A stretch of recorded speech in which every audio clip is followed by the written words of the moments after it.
The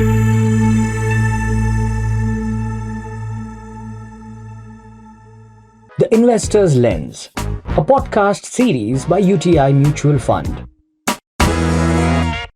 UTI mutual fund द्वारा प्रस्तुत podcast series में आपका स्वागत है। इस पॉडकास्ट सीरीज में हम म्यूचुअल फंड के कॉन्सेप्ट्स के बारे में चर्चा करते हैं और उसे सिंपल बनाते हैं। आज हम एक नए टॉपिक को एक्सप्लोर करने जा रहे हैं, स्मार्ट बीटा फंड्स। अब इस इन्वेस्टमेंट स्ट्रैटेजी से जिस तरीके से आप अपने पोर्टफोलियो को डाइवर्सिफाई कर सकते हैं, फिर उसके बाद उससे रिस्क मैनेज हो सकता है और अपने रिटर्न्स को भी एनहांस कर सकते हैं, उसके बारे में हम बात करने जा रहे हैं। और इसी पर और भी इंसाइट्स देने के लिए हमारे साथ मौजूद हैं mutual fund expert mister Ankit Singhania. A warm welcome to the show. Thank you.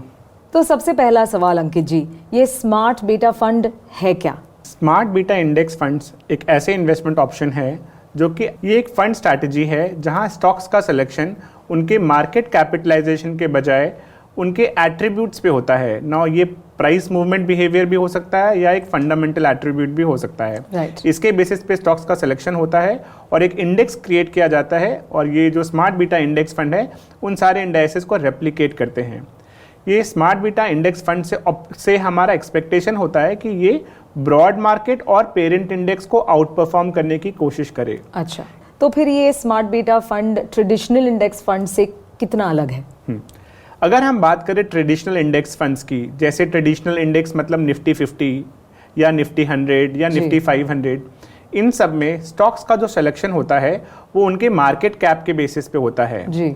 मतलब अगर निफ्टी 50 की बात करें तो निफ्टी 50 है top 50 stocks on the basis of their market capitalisation. वैसे ही निफ्टी नेक्स्ट 50 या निफ्टी 100 का सिलेक्शन होता है। ये जो स्मार्ट बीटा इंडेक्स फंड्स हैं, यहाँ स्टॉक्स का सिलेक्शन उनके मार्केट कैप के बेसिस पे ना होकर उनके एट्रीब्यूट या प्राइस मूवमेंट बिहेवियर पे होता है। जैसे मैं एक बात करूं प्राइस मूवमेंट बिहेवियर की, तो मोमेंटम एक प्राइस मूवमेंट बिहेवियर है, या अल्फा एक प्राइस मूवमेंट बिहेवियर है, या लो वोलेटिलिटी एक प्राइस मूवमेंट बिहेवियर है। वैसे अगर मैं बात करूं फंडामेंटल एट्रीब्यूट की, तो क्वालिटी, वैल्यू, ग्रोथ, ये सारे फंडामेंटल एट्रीब्यूट्स हैं। तो ये जो स्मार्ट बीटा इंडेक्स फंड्स होते हैं या इंडेक्स होते हैं, ये इन फैक्टर्स के बेसिस पे स्टॉक्स का सिलेक्शन करके इंडेक्स को तैयार किया जाता है। जैसा कि मैं अगर आपको एग्जांपल दूं एक स्मार्ट बीटा इंडेक्स की, तो एक इंडेक्स है जिसको बोला जाता है निफ्टी 200 मोमेंटम 30 इंडेक्स। इसके अंदर जो पेरेंट इंडेक्स है वो है निफ्टी 200, जो कि कॉम्बिनेशन है 100 स्टॉक्स लार्ज कैप के और 100 स्टॉक्स मिड कैप के। तो ये जो मोमेंटम इंडेक्स है, ये 200 स्टॉक्स के अंदर 30 स्टॉक्स आइडेंटिफाई करता है जिनमें प्राइस मूवमेंट बिहेवियर सबसे ज़्यादा हो। और इससे एक्सपेक्टेशन क्या किया जाता है कि ये निफ्टी 200 को आउट परफॉर्म करे इन लॉन्ग टर्म। और अगर हम बात करें इस इंडेक्स के बैक टेस्टेड नंबर्स की, तो इस इंडेक्स ने लगभग 19 साल में निफ्टी 200 जो उसका पेरेंट इंडेक्स है उसको 6% से आउट परफॉर्म किया है। एट द सेम टाइम अगर हम 5 इयर्स के डेली रोलिंग रिटर्न्स की भी बात करें तो रफली 99% टाइम निफ्टी 200 मोमेंटम 30 ने निफ्टी 200 को बीट किया है, वो भी 5% अल्फा के साथ। तो इसीलिए ये इंडेक्स स्ट्रैटेजी काफ़ी पॉपुलर हो रही हैं और इनमें इन्वेस्ट करने का मेरिट दिखाई पड़ता है। बहुत अच्छा। तो फिर स्मार्ट बीटा स्ट्रैटेजीज में कुछ कॉमन फैक्टर्स हैं जिनके बारे में आप बात कर सकते हैं? अगर हम ग्लोबल मार्केट्स की बात करें और इंडियन मार्केट्स की भी बात करें, तो जो फ्यू कॉमन फैक्टर्स हैं वो हैं मोमेंटम, लो वोलेटिलिटी, वैल्यू और क्वालिटी। इसमें से मोमेंटम और लो वोलेटिलिटी प्राइस मूवमेंट बिहेवियर पे सेलेक्ट किए जाते हैं और क्वालिटी और वैल्यू फंडामेंटल फैक्टर्स हैं। करेक्ट। नाउ मोमेंटम क्या करता है, स्टॉक्स के मोमेंटम बिहेवियर को एनालाइज करके सेलेक्ट करता है। जैसे अगर मैं निफ्टी 200 का जैसा मैंने आपको एग्जांपल दिया, वो 200 के अंदर 30 स्टॉक सेलेक्ट करता है जिनमें सबसे ज्यादा मोमेंटम है। करेक्ट। वैसे अगर मैं लो वोलेटिलिटी की बात करूं तो ये उन स्टॉक्स को सेलेक्ट करता है जो कि रिलेटिवली कम वोलेटाइल होते हैं, और क्योंकि वो कम वोलेटाइल होते हैं तो उनसे ऐसा एक्सपेक्ट किया जाता है कि वो डाउनसाइड के टाइम पे आपके फॉलिंग मार्केट का रिस्क को थोड़ा रिड्यूस कर सकें। तो अगर आप देखें गोल्डन रूल क्या बताता है, that return saved is also return earned. इसीलिए लो वोलेटिलिटी भी अगर हम लॉन्ग टर्म की बात करें तो लो वोलेटिलिटी ने भी ब्रॉड इंडेक्स को आउट परफॉर्म किया है। वैसे ही दो फंडामेंटल स्ट्रैटेजी जो है वो है क्वालिटी और वैल्यू। क्वालिटी में क्या किया जाता है, सेलेक्ट किया जाता है कंपनीज जिनके अंदर क्वालिटी है। अब वो क्वालिटी का चयन कैसे होता है, उनमें देखा जाता है कि कंपनी कितनी स्ट्रांग है in terms of earnings capacity, that is ROE, company का बैलेंस शीट कितना स्ट्रांग है in terms of debt to equity ratio, और कंपनी की कंसिस्टेंसी कितनी है अर्निंग्स को जनरेट करने की। वैसे अगर मैं वैल्यू की बात करूं जो कि अनदर फंडामेंटल फैक्टर है, वहाँ पे ऑब्जेक्टिव होता है कि उन स्टॉक्स को एनालाइज करें जो करंटली अपने वैल्यू से नीचे ट्रेड कर रहे हो या इंट्रिंसिक वैल्यू से नीचे ट्रेड कर रहे हो। ऑब्जेक्टिव है कि आप उन सारे स्टॉक्स में इन्वेस्ट करो जो करंटली अंडर वैल्यूड हैं, और अगर वो अपना रियल वैल्यू अटेन करेंगे तो आपको रिटर्न बनेगा। नाउ लॉन्ग टर्म में ये सारे फैक्टर्स जो मैंने बात किया, मोमेंटम, लो वोलेटिलिटी, वैल्यू, क्वालिटी, सब ने ब्रॉड इंडेक्स को सिग्निफिकेंटली आउट परफॉर्म किया है। अच्छा, अब बताइए अंकित जी कि स्मार्ट बेटा फंड्स में इन्वेस्ट करने के कुछ फायदे। वैसे तो स्मार्ट बीटा इंडेक्स फंड में इन्वेस्ट करने के कई फ़ायदे हैं, पर मैं अगर उनको समराइज़ करके आपको 3-4 फ़ायदे बताऊं, तो सबसे पहला फ़ायदा जो है वो इन्हांस रिटर्न्स का है।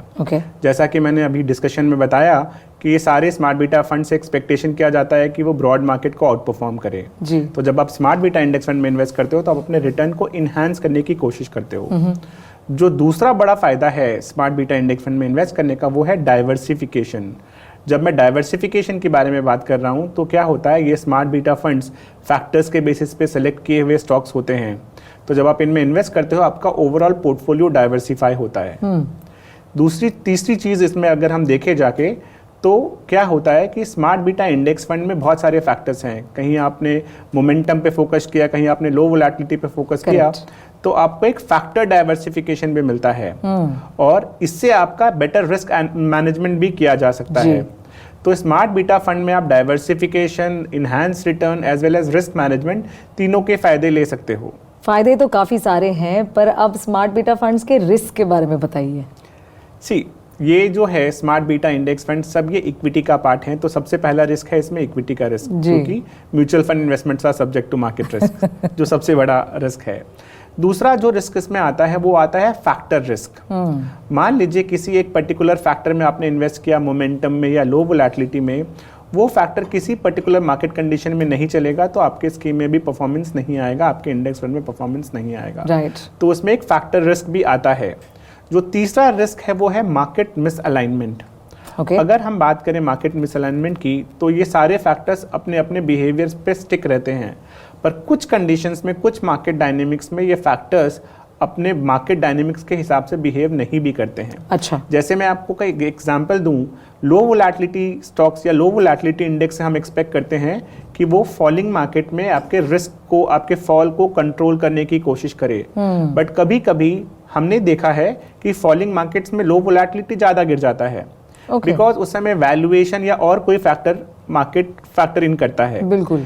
तो उस केस में जब मार्केट का मिसअलाइनमेंट होता है, उस समय वो फैक्टर्स उस तरह से बिहेव नहीं करते हैं जैसा उनसे एक्सपेक्ट किया जाता है। तो ये सारे बहुत सारे रिस्क हैं, इसीलिए हमने एक्चुअली बोला है कि जब आप किसी भी फैक्टर इन्वेस्टिंग को यूज़ करो, आप उसके रिस्क को प्रॉपर तरीके से समझो और फैक्टर्स को कंबाइन करके अपनी पोर्टफोलियो बनाओ, ताकि आप हर तरह के मार्केट में रिटर्न्स जनरेट करने की एक्सपेक्टेशन रख सको। ओह, दैट्स गुड। अब अंकित जी, आप बता ही दीजिए कि स्मार्ट बेटा फंड्स में इन्वेस्ट करने के फायदे क्या हैं। वैसे तो स्मार्ट बीटा इंडेक्स फंड में इन्वेस्ट करने के कई फ़ायदे हैं, पर मैं अगर कुछ फ़ायदों को समराइज़ करूं तो जो सबसे पहला फ़ायदा है वो है it aims to enhance your returns. क्योंकि smart beta index fund market की इनएफिशिएंसीज को एक्सप्लॉइट करके आपके लिए रिटर्न जनरेट करने की कोशिश करता है।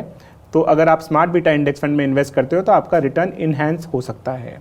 जो दूसरा एडवांटेज है वो है डाइवर्सिफिकेशन। जैसा मैंने बताया, कई तरह के स्मार्ट बीटा इंडेक्स फंड्स हैं, जैसे कि मोमेंटम, लो वोलेटिलिटी, वैल्यू, क्वालिटी, और ये सब अलग अलग तरह से डिज़ाइन किए गए हैं। इनका अलग अलग तरीका है काम करने का।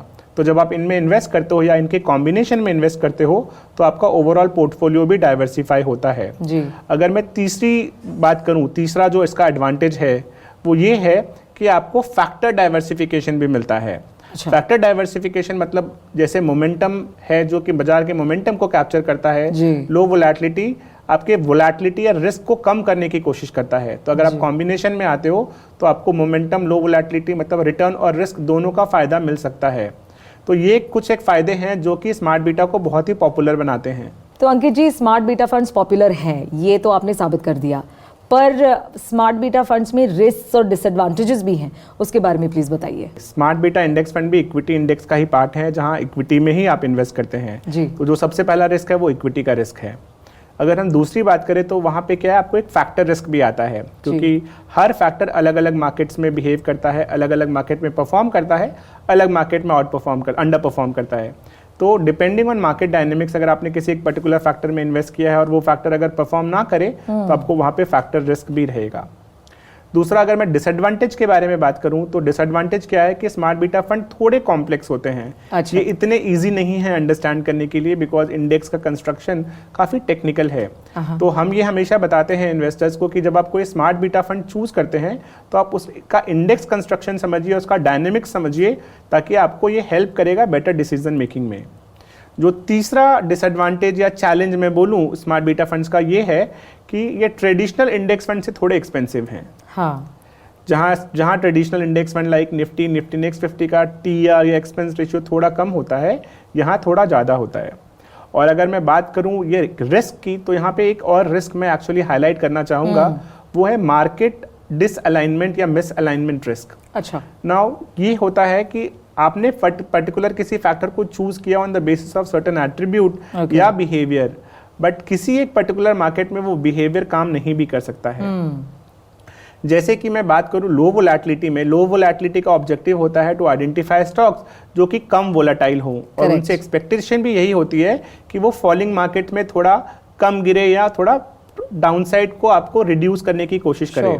लेकिन कभी कभी ऐसा देखा गया है कि गिरते मार्केट में लो वोलेटिलिटी भी ज़्यादा गिर जाते हैं, क्योंकि उस समय वैल्यूएशन या कोई और फैक्टर उसमें काम करता है जी। तो जब इन टाइप के मार्केट डायनेमिक्स होते हैं, उस केस में फैक्टर्स मोमेंटरली या फॉर सम टाइम वैसा बिहेव नहीं भी कर सकते हैं, तो उसको बोलते हैं मार्केट मिसअलाइनमेंट। तो यहाँ पे फैक्टर बेस्ड स्ट्रैटेजीज में या स्मार्ट बीटा स्ट्रैटेजीज में ये भी रिस्क देखा गया है। चलिए, रिस्क के बारे में समझकर तो बहुत अच्छा लगा। तो फिर अब इन्वेस्टर्स जो है स्मार्ट बीटा फंड्स को अपने पोर्टफोलियो में किस तरीके से मतलब उसका उपयोग कर सकते हैं? स्मार्ट बीटा को यूज़ करने के कई तरीके हैं। सबसे पहला कि आप इसको अपने कोर होल्डिंग की तरह यूज़ कर सकते हैं। अच्छा। जैसा मैंने बताया कि ये स्मार्ट बीटा स्ट्रैटेजीज के अंदर पोटेंशियल है कि वो आपको इनहैंस रिटर्न दे सकते हैं, तो आप इसको कोर पोर्टफोलियो का पार्ट भी बना सकते हैं। दूसरा चीज़ है कि इसमें आप फैक्टर टिल्टिंग भी कर सकते हैं। अब फैक्टर टिल्टिंग सुनने में बहुत टेक्निकल लग रहा है, पर आसान शब्दों में अगर हम बात करें तो क्या होता है, हर फैक्टर अलग अलग मार्केट में बिहेव करता है।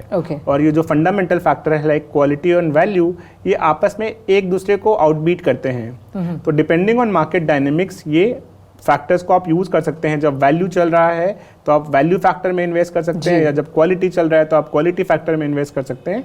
तो फैक्टर टिल्ट को भी आप यूज़ करके अपने पोर्टफोलियो के रिटर्न को इन्हांस करने की कोशिश कर सकते हैं। जो तीसरा एडवांटेज मैंने देखा है या तीसरा यूसेज मैंने देखा है वो ये है कि आप रिस्क अच्छी तरह से मैनेज कर सकते हैं। अच्छा। क्योंकि मोमेंटम एक स्ट्रैटेजी है जो कि अग्रेसिव है रिटर्न जनरेट करने के लिए, वैसे ही लो वोलेटिलिटी एक स्ट्रैटेजी है जो रिटर्न्स जनरेट करता है बट आपके रिस्क को भी रिड्यूस करने की कोशिश करता है। तो जब आप कॉम्बिनेशन करते हो इन स्ट्रैटेजीज का, तो वहाँ पे आपका रिस्क बेटर मैनेज किया जा सकता है। तो रिस्क मैनेजमेंट में भी ये चीज़ को यूज़ किया जा सकता है, फैक्टर्स को यूज़ किया जा सकता है।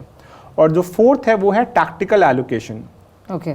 नाउ टैक्टिकल एलोकेशन के बेसिस पे मैं ये बता सकता हूँ कि ये जितने फैक्टर्स हैं इनका बिहेवियर हर मार्केट डायनेमिक्स में अलग अलग है। राइट। तो अगर आपको लगता है कि मार्केट बहुत ही बुलिश होने वाला है, मार्केट में बहुत ज़्यादा रिटर्न्स की एक्सपेक्टेशन है गोइंग फॉरवर्ड, वहाँ पे आप फैक्टर जैसे मोमेंटम या अल्फा को यूज़ कर सकते हैं। अगर आपको लगता है मार्केट साइडवेज है या गिरने वाला है, वहाँ पे आप थोड़े रिलेटिवली स्टेबल फैक्टर जैसे लो वोलेटिलिटी को यूज़ कर सकते हैं या क्वालिटी को यूज़ कर सकते हैं।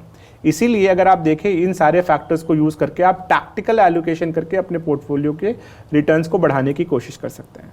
ये काफ़ी इंटरेस्टिंग है।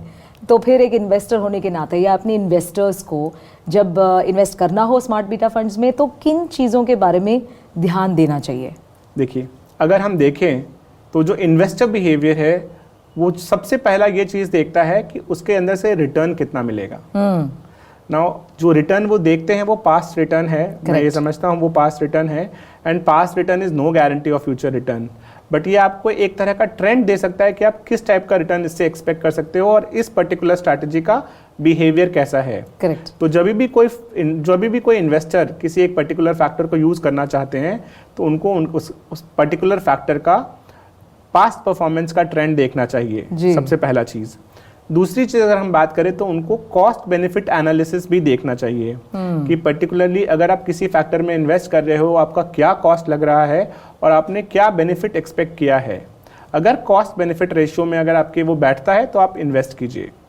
तीसरा चीज़ ये है कि जैसे मैंने बताया ये सारे फैक्टर्स कुछ अग्रेसिव हैं, कुछ डिफेंसिव हैं। Correct. तो इन्वेस्टर्स अपने रिस्क टॉलरेंस के हिसाब से वो फैक्टर चूज कर सकते हैं, जहाँ पे वो अपने पोर्टफोलियो के ओवरऑल रिटर्न्स को इन्हांस करने की कोशिश कर सकते हैं, एट द सेम टाइम वो अपने पोर्टफोलियो के रिस्क को भी कंट्रोल करने की कोशिश कर सकते हैं। राइट। उम्मीद करती हूँ कि हमारे लिसनर्स हमसे जुड़े रहेंगे, क्योंकि आपको आज का एपिसोड अच्छा लगा है। सब्सक्राइब करना भूलिएगा नहीं। आपके फाइनेंशियल जर्नी में हमारे साथ रहने के लिए बहुत बहुत शुक्रिया। अगली बार जल्द ही मिलेंगे, तब तक के लिए happy investing.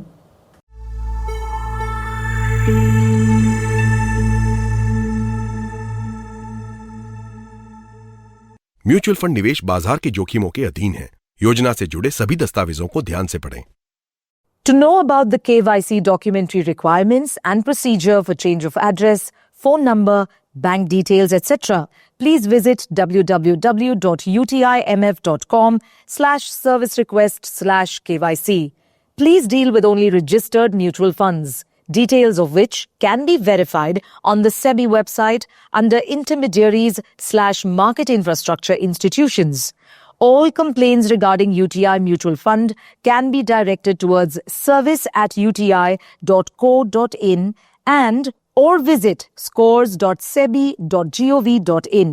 Or to escalate, investors may visit smartodr.in/login, online dispute resolution portal. This material is part of Investor Education and Awareness Initiative of UTI Mutual Fund.